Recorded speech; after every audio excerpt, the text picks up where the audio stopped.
말씀 함께 보겠습니다. 오늘은 스가랴 5장 날아가는 두루마리입니다. 1절에 보면 날아가는 두루마리를 봅니다. 2절에는 하나님이 확인을 합니다. 무엇을 보느냐? 날아가는 두루마리를 봅니다. 길이가 20규빗, 약 9m 정도 됩니다. 폭이 10규빗, 약 4.5m, 상당히 큰 두루마리를 봅니다. 3절에 그것이 무엇인지 설명하는데 이는 온 땅에 내리는 저주라. 도둑질하는 자는 그 이쪽 글대로 끊어지고 맹세하는 자는 저쪽 글대로 끊어지리라. 그 큰 두루마리에는 저주가 기록이 되어 있습니다. 자세한 내용은 기록돼 잘 모르겠지만 도둑질하는 자는 끊어질 것이다. 맹세하는 자는 끊어질 것이다. 끊어진다는 말은 그쳐진다. 이름에서 지워진다. 다른 말로 표현하면 죽는다는 말입니다. 4절에 만군의 여호와께서 이르시되 내가 이것을 보냈나니 그 저주를 하나님이 보내셨다고 말씀을 합니다. 도둑의 집에도 들어가며 내 이름을 가리켜 망령되이 맹세하는 자의 집에도 들어가서 그의 집에 머무르며 그 저주에 그 말씀이 머무르며 그 집을 나무와 돌과 아울러 사르리라. 불태운다는 말이죠. 이 스가랴서는 시온의 영광의 회복입니다. 우리가 어제 배웠던 말씀처럼 세 단락으로만 이루어져 있고 1장부터 보면은 예루살렘의 회복. 그래서 어제도 성령론이죠. 하나님께서 금기름을 흘려보내 주셔서 하나님께서 사람이 할 수 없는 일을 이루어 주시겠다. 전부 소망과 위로의 말씀, 회복의 말씀이 기록이 되어 있는데 유독 이 5장에는 이런 저주의 말씀이 기록이 되어 있는 겁니다. 무서운 말씀이 기록이 되어 있어요. 왜 이런 말씀이 기록이 되어 있을까? 우리가 구원을 받을 때에 어떻게 구원을 받는지를 주의해서 보아야 됩니다. 우리 예수님께서 38년 된 병자를 요한복음 5장에 고쳐주시면서 하시는 말씀이 더 심한 것이 생기지 않도록 가서 다시는 죄를 범치 말라. 이렇게 말씀을 하셔요. 38년 된 가늠하다가 현장에 잡힌 여인에게도 나도 너를 정죄하지 아니하노니 가서 다시는 죄를 범치 말라라고 말씀을 합니다. 우리 예수님께서 우리들에게 죄사함 구원을 주실 때에 그냥 죄사함 구원만 주시는 것이 아니고 반드시 부탁과 경고의 말씀을 함께 주신다는 말입니다.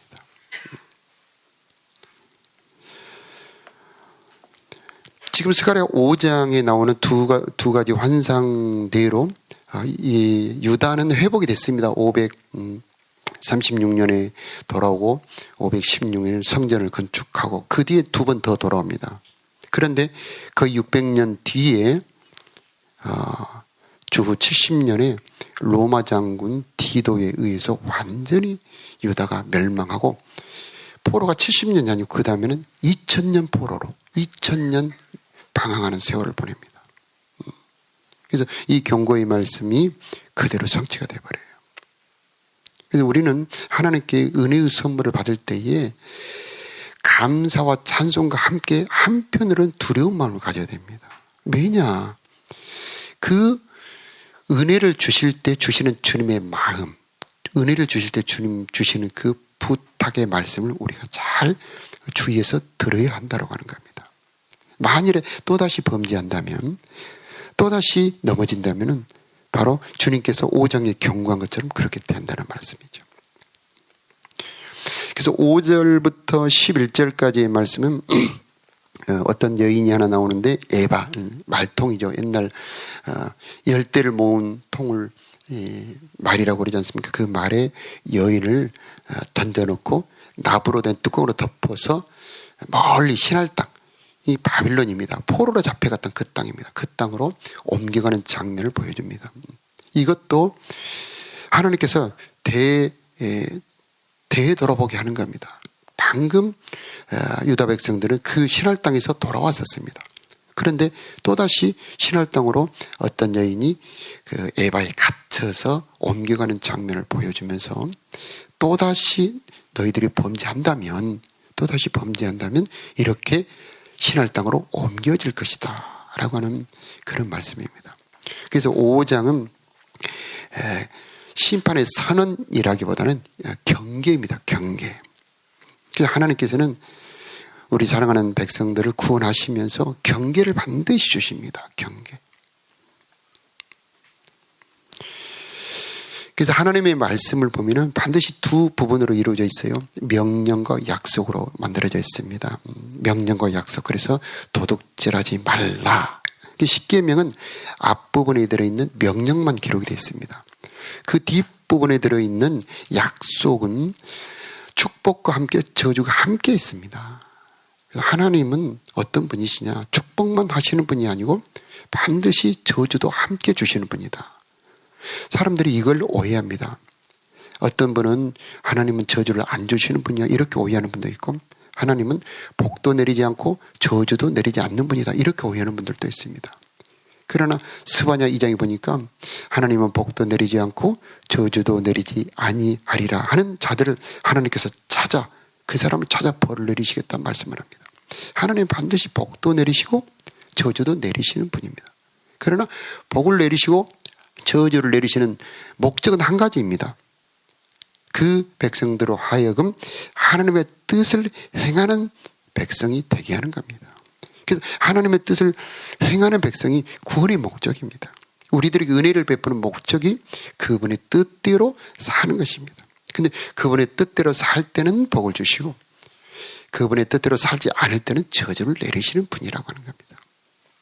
그런데 이렇게 바벨론에서 포로로 다시 돌아오게 하시면서 은혜와 사랑을 베푸시면서 5장을 딱 덧붙여놓고 그들이 마냥 그전처럼 방종하지 않도록 경계를 주시는 거죠. 그래서 참된 사랑은 어떤 사랑이냐? 회복시켜주는 것이 사랑이죠. 그러나 다시 죄를 범치 않도록 해주는 것이 더 큰 사랑입니다. 그래서 예수님께서는 은혜의 예수님만 되시는 것이 아니고 진리의 예수님이 되십니다. 그래서 성탄절에 은혜와 진리, 말씀이 육신이 되어 우리 가운데 거하시며 우리가 보니 아버지의 독생자의 영광이요. 그 안에 은혜와 진리가 가득하더라고 그러죠. 은혜는 회복입니다. 값없이, 아무 공로 없이 그 사람이 어떤 사람이 됐든지 간에 값없이 용서해주고 회복해주는 것이 은혜입니다. 그런데 은혜만 주시는 분이 아니고 진리도 함께 주신다는 거죠. 왜 그러느냐?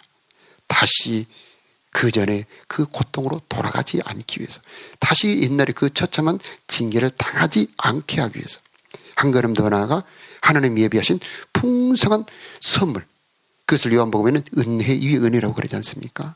하나님과 함께 동거하는 것, 로마서 5장에 나온 것처럼 하나님과 화평을 누리는 것, 그분이 주시는 기쁨과 평강, 그 즐거움 안에 들어가는 것, 이 풍성한 은혜 안에 들어가게 하기 위해서 반드시 진리를 준다고 하는 겁니다. 그래서 경계를 합니다. 하나님은 은혜를 베풀면서 동시에 경계를 하신다는 겁니다. 그래서 이 스가랴 5장의 내용은 처음 읽을 때는 두렵죠. 왜 이런 저주의 말씀을 말씀하실까? 그러나 앞뒤 문맥을 보면 하나님이 더 큰 사랑이라고 하는 거예요. 더 깊은 은혜라고 하는 거죠. 우리는 꼭 기억을 해야 됩니다. 도둑질하는 자는 그 이쪽 글대로 끊어진다. 맹세하는 자, 이것은 언어를 말합니다. 약속을 안 지키는 거죠. 우리 언어 생활 반드시 은혜와 진리가 함께 나가야 됩니다. 우리의 말이 행동과 다르면 안 됩니다. 하나님께서 우리들에게 말씀하신 대로 하나님이 주신 그 말씀대로 언어가 사랑과 진리가 함께 나갈 때 우리는 올바른 언어 생활을 할 수가 있는 겁니다. 그런데 그 하나님이 명하신 대로 언어 생활을 하지 않을 때는 반드시 끊어진다고 하는 겁니다. 하나님의 구원의 목적은 진리를 행하여 하나님의 뜻대로 사는 것인데 사람이 그렇게 되기가 어렵다는 거죠. 그러면 우리는 어떻게 해야 될까? 우리는 하나님께서 구원의 선물을 어떻게 주셨는지 그 선물 보따리를 잘 보아야 됩니다. 그러니까 로마서는 우리가 얼마 전에 했습니다만 하나님의 구원의 선물 보따리입니다. 3장에는 값없이 주시는 은혜가 나와 있습니다. 우리의 행위가 아닙니다. 우리의 공로도 아니고 내가 어떤 신분도 아니고 재산이 많고 적음도 아니고 오직 은혜로 값없이 우리들에게 죄 없다 하고 우리를 용서해 주시는 거예요. 그러나 하나님의 구원의 선물은 3장이 끝나지 않습니다. 6장에 보니까 그리스도와 연합할 때 주시는 선물이 두 가지 있는데 십자가와 부활이에요.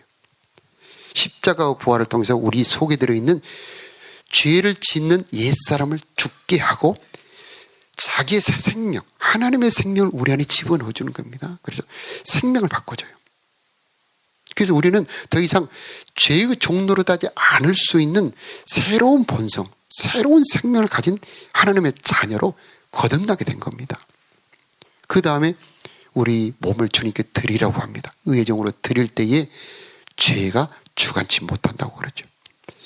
거기에 끝나지 않습니다. 8장에는 성령을 주십니다. 어제도 우리가 말씀을 들었습니다마는 금기름을 흘려보내 주신다고 하지 않습니까? 이 금기름은 성령을 말하는 겁니다. 이것은 하나님의 능력을 말하는 거죠. 사람이 할 수 없는 일을 하나님은 하실 수가 있는데 그 하나님의 능력이 네 안에 들어온다고 하는 거예요. 그게 성령입니다. 그 성령이 들어오면 하나님은 어떤 일을 할 수 있냐면 죄를 이길 수 있는 능력이 있고요. 하나님의 뜻을 행할 수 있는 능력이 하나님 안에 있다고 하는 겁니다. 그래서 오늘 또 우리가 이 새벽에 이 창공기를 가르고 여기까지 온 이유는 금기름을 받으려고 이곳에 오지 않았습니까? 성령을 받아야 됩니다. 성령을 받으면 우리는 전혀 새로운 차원의 존재가 됩니다. 전혀 새로운 사람이 되어버립니다. 그것은 뭐냐? 이제는 죄의 종이었어요. 그전에는. 그러나 이제는 죄의 종이 아닙니다. 의의 종입니다. 그전에는 종노릇을 했습니다마는 이제는 생명 안에서 왕노릇 하리로다. 하나님의 뜻대로 살 수 있다는 얘기죠. 그전에는 정욕의 종이었습니다. 그러나 이제는 하나님이 주신 영, 하나님이 주신 영으로서 육체의 행실을 죽일 수 있는 하나님의 자녀들이 된 겁니다. 그러므로 이 하나님의 자녀들이 되었을 때 이제부터는 더 깊은 은혜의 세계로 들어갈 수가 있습니다. 요한복음 15장에 보면은 그 기쁨이 있습니다. 열매가 있습니다. 기도 응답이 있습니다. 하나님이 알려주십니다. 이것은 하나님이 주시는 깊은 은혜입니다. 은혜의 보호자 앞에까지 갈 수 있어요. 때를 따라 돕는 은혜도 받을 수 있습니다. 스가랴서로 보자면은 1장에 예루살렘으로 회복으로부터 시작해서 어제 성령의 금기름으로부터 시작해서 그 뒤에 쭉 나오는 이 유다의 예루살렘 회복의 영광을 말하는데 온 세계가 유다로 몰려옵니다. 온 세계의 보화가 이 예루살렘으로 옵니다. 이런 엄청난 축복을 받을 수가 있는데 그 엄청난 축복을 패하게 만드는 것이 범죄입니다. 그래서 우리는 범죄를 두려워해야 됩니다. 그러면 우리는 어떻게 해야 될까요? 구원의 선물을 펼쳐놓고 주여 이 선물이 나에게 온전히 받아지게 하옵소서 그 기도해야 됩니다. 그래서 우리는 예수 그리스도와 연합하여서 새 생명 받고 성령을 받아서 하나님의 능력으로 죄를 이기고 하나님의 뜻을 행하는 우리들이 되어야겠습는 5절에 보면은 5절부터 11절까지는 에바가 나옵니다. 에바는 온 땅에서 그들의 모양이 이러하니라. 이 에바는 왜 에바로 표현했을까? 에바는 그 곡식의 양을 재는 그릇이죠. 그래서 다 계산되고 있다는 겁니다. 그래서 악이 계산이 되고 있는 겁니다. 또 한 가지는 갇히는 겁니다. 죄를 범하면은 그 죄가 계산이 됨과 동시에 그 죄가 내 영혼을 가두어 버립니다. 그 죄의 무서움을 우리는 알아야 되는데 육신이 이렇게 멀쩡히 돌아다니고 있지 않습니까? 그런데 요한계시록에 보면은 옷이 벌거벗었다. 또 옷이 더러워졌다. 이것은 육신의 눈으로 보이지 않는 영적인 상태를 말하죠. 그런데 우리가 범죄할 때에는 내가 지은 죄에 내가 갇히게 된다는 겁니다. 거기에 납뚜껑으로 탁 덮어버리죠. 그럼 그 말통 안에 갇혔으니 얼마나 답답하겠습니까? 우리 영혼이 눌리는 거죠. 범죄는 이렇게 무서운 겁니다. 우리 영혼을 가둬버리고 눌리게 하는 겁니다. 자, 두 여자가 나와서 이 말통을 들고 하늘로 올라가서 이것을 신할 땅, 그 전에 포로의 땅입니다. 포로의 땅으로 데려서 거기다 놓겠다. 거기 처소를 마련했고 거기에 두겠다라고 말하죠. 범죄를 하면은 그 영혼은 바로 그 포로의 땅에 되어 있는 겁니다. 포로의 땅에 가 있는 겁니다. 그래서 몸은 여기 있습니다. 몸은 이렇게 일상생활을 하며 살고 있는데 그 영혼의 소속, 그 영혼의 소속은 죄에 가 있는 거예요. 반대로 우리가 말씀을 순종하면은 몸은 이렇게 살고 있습니다. 우리가 기도하고 있고 전도하고 있고 살고 있는데 우리가 하나님의 뜻대로 순종하며 살 때는 우리 영혼의 처소는 어디냐? 하늘이에요. 그래서 에베소서에 말씀하지 않습니까? 우리를 하늘에 두었다. 우리가 하늘에 올라갔다. 이것은 참 이해하기 어려운 일이죠. 마치 핸드폰이 있으면 핸드폰에 한 사람은 SK에 가입이 되어 있고 한 사람은 LG에 가입되어 있다면 자, 다 핸드폰이 돌아다니죠. 그러나 한 사람은 소속이 SK에 소속이 되어 있죠. 한 사람은 LG에 소속이 되어 있고 그런 것처럼 이렇게 사람들이 의인과 악인이 섞어 돌아다니고 있지만 그들의 영혼의 소속은 한 사람은 음부에 들어있고 한 사람은 포로의 땅에 들어있고 한 사람은 하늘에 있는 거예요. 하나님 보좌 앞에 있는 겁니다.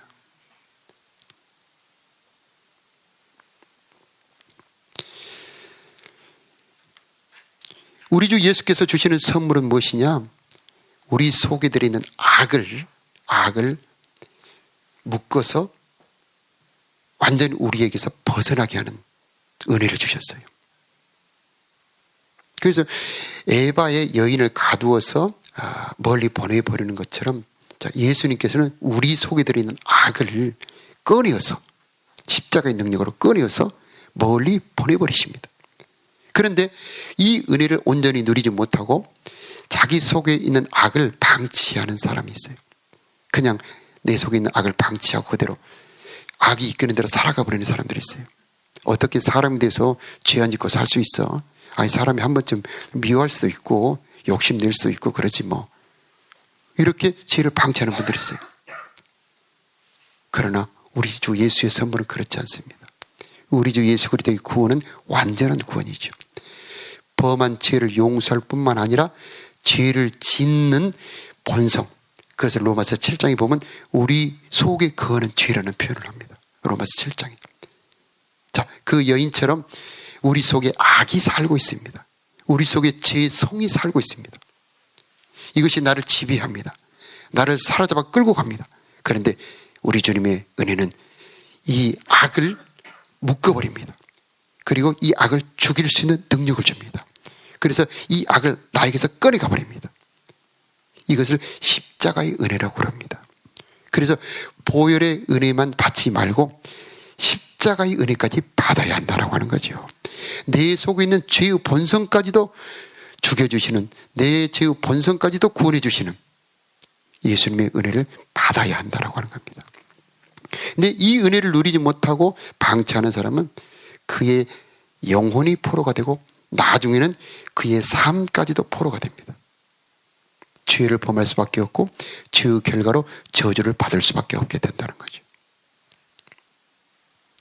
그래서 이 스가랴서는 상당히 좀 어렵죠.